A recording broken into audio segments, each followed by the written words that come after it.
नमस्ते दोस्तों, मैं मंदार। मैं हर्षल। स्वागत है आपका हमारे YouTube चैनल में जिसका नाम है अनस्क्रिप्टेड एनकाउंटर।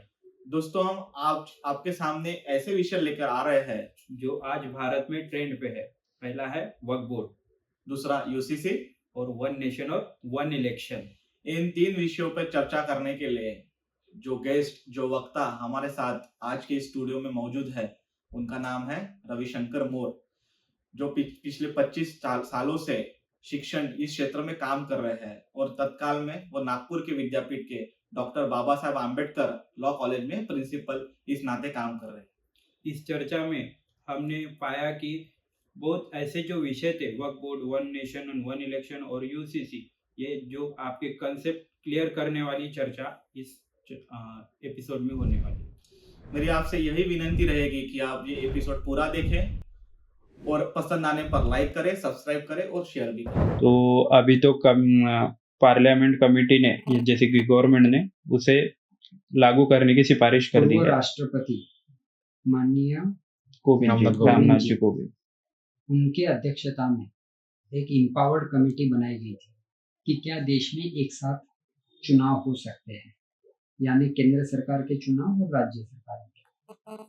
जब देश स्वतंत्र हुआ, पहला चुनाव हमारा जो 1951 में हुआ, वहां से कई वर्षों तक तो साथ में चलते, ऐसा नहीं कि हम पहली बार बात करें। फिर कुछ सरकारें, केंद्र सरकार ने अपने पावर यूज करके बर्खास्त कर दी, फिर दूसरी सरकारें आई तो उन्होंने इनकी बर्खास्त कर दी, स्टेट में प्रेसिडेंट रूल लगा दी।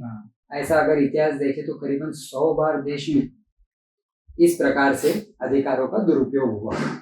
अभी जो सरकार है, इन्होंने ही मात्र उस प्रावधान का उपयोग करके दूसरों की सरकारें नहीं गिराई। तो ये क्या हुआ, मिड टर्म सरकारें गिरती गई। यानी वहां पर मैंडेट नहीं मिला इसलिए सरकारें गिरी और फिर ये टाइम टेबल बिगड़ा, ऐसा तो कम हुआ, क्योंकि केंद्र सरकार ने अपने कॉन्स्टिट्यूशनल पावर स्टेट इमरजेंसी लगाने के किस प्रकार से यूज किए पता नहीं, लेकिन उन्होंने जो सरकारें बर्खास्त की उस वजह से ये एक साथ जो लोकसभा और राज्यसभा स्टेट के राज्यों के इलेक्शन होते थे उसका टाइम टेबल बिगड़ता चला गया। अब ये टाइम टेबल जब बिगड़ता चला गया तो फिर इलेक्शन कमीशन, जो कि एक संवैधानिक संस्था है, सरकार का काम नहीं इलेक्शन कमीशन का काम है।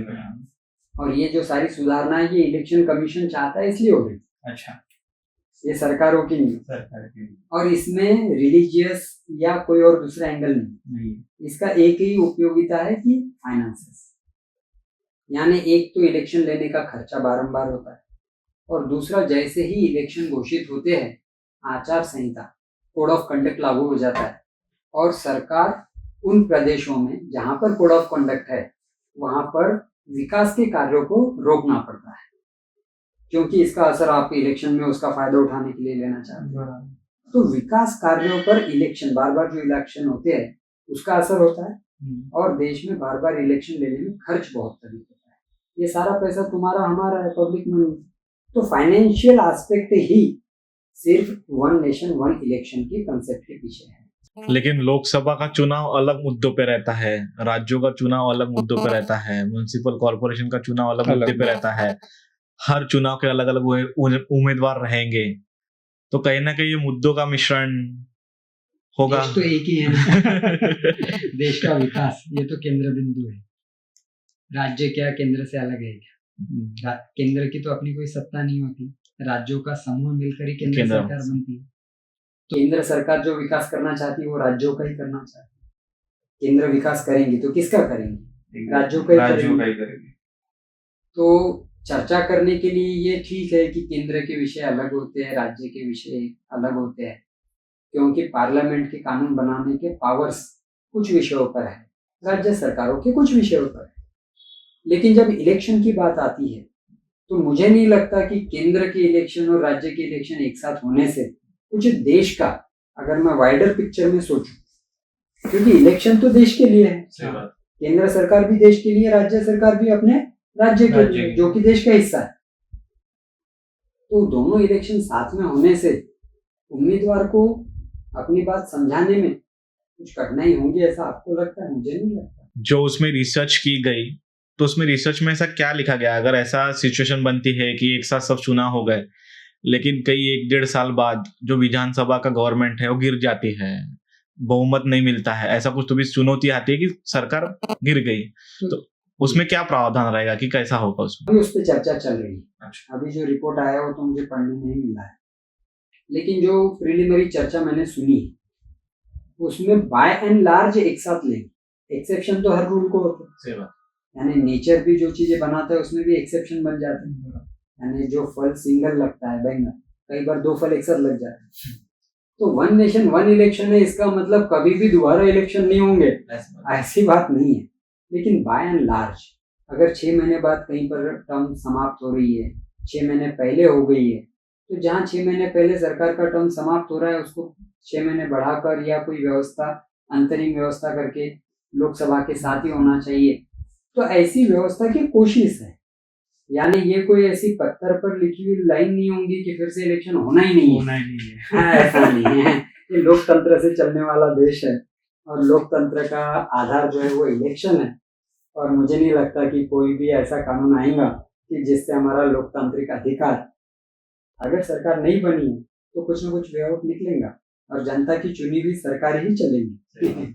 कोई कानून का कोई इतिहास रहता है तो शायद 1 नेशन 1 इलेक्शन का कोई इतिहास रहा होगा, कोई पृष्ठभूमि रही होंगी उसकी। जैसा कि मैंने कहा कि शुरुआत में तो 7वें देश में चलते थे। तो हम अगर बैलेंस शीट देखें कि जब 7वें इलेक्शन हुए, चुनाव हुए, तब जो खर्च लगता था और जब से 7 में नहीं हो रहे, ठीक है रुपए का अवमूल्यन हुआ है, इसलिए वो रुपीज और आज के रुपीज में फर्क है, लेकिन वो अवमूल्यन के साथ भी हम कैलकुलेट कर सकते हैं। तो हमारे सामने फैक्ट्स एंड फिगर है कि जब 7वें इलेक्शन हुए खर्च कम हुआ, देश का विकास को रोकने की आवश्यकता, अगर 1 महीना आचार संहिता लगी, 2 महीने लगी, 3 महीने लगी, 1 महीने तो पहले नोटिफाई होते इलेक्शन, उसके बाद में इलेक्शन होने में 1 महीना लग जाता है, और 1 महीने के बाद में 2-4 दिन बाद काउंटिंग होगा, यानी टोटल 2.5 महीने का किसी भी देश के विकास को आप 2.5 महीने रोक कर रखना, ये बड़ा अवधि होता है। तो अगर हम फैक्ट्स एंड फिगर देखें तो जब देश आजाद हुआ तब 7 में इलेक्शन होते थे और धीरे धीरे ये सारी व्यवस्थाएं बिगड़ी है, तो उसको अगर एक जगह लाने की कोशिश हो रही है तो उसका मैं समर्थन करता हूँ। कई बुद्धिजीवी इस प्रकार से भी फैक्ट्स रखते हैं कि अगर कोई उम्मीदवार इलेक्शन में खड़ा होता है तो बहुत पैसे खर्च करता है, 10 करोड़ 12 करोड़ होते ही खर्च है। जब इतना पैसा कोई व्यक्ति खर्च करता है तो इकोनॉमी चलती है। सही बात है। तो बार-बार क्योंकि गरीब के पेट में बिरयानी तभी जाती है। तो कई बुद्धिजीवी ऐसा कहते हैं कि वो इलेक्शन अगर बार बार होते हैं तो इकोनॉमी को चालना मिलती है, पैसा उतना मार्केट में जाता है, ब्लैक मनी रहता है तो मार्केट में चले जाता है, ऐसा कुछ तो भी वो कहते हैं। फॉर्मल और इनफॉर्मल इकोनॉमी होती है, इस बात को ठुकराया नहीं जा सकता कि खर्च करते हैं उम्मीदवार, लेकिन ये खर्च सही ढंग से होना चाहिए। क्या हम और आप चाहेंगे कि देश की इकोनॉमी दारू बिरयानी इस पर होने वाले खर्च पर चले या बैनर के खर्च पर चले? इलेक्शन में खर्च कौन सा होगा? ये होगा। देश की इकोनॉमी इस पर नहीं चलती। देश की इकोनॉमी चलती है हमारे इंडस्ट्रियल प्रोडक्शन, हमारे रिसोर्सेस, हमारे इंफ्रास्ट्रक्चर डेवलपमेंट।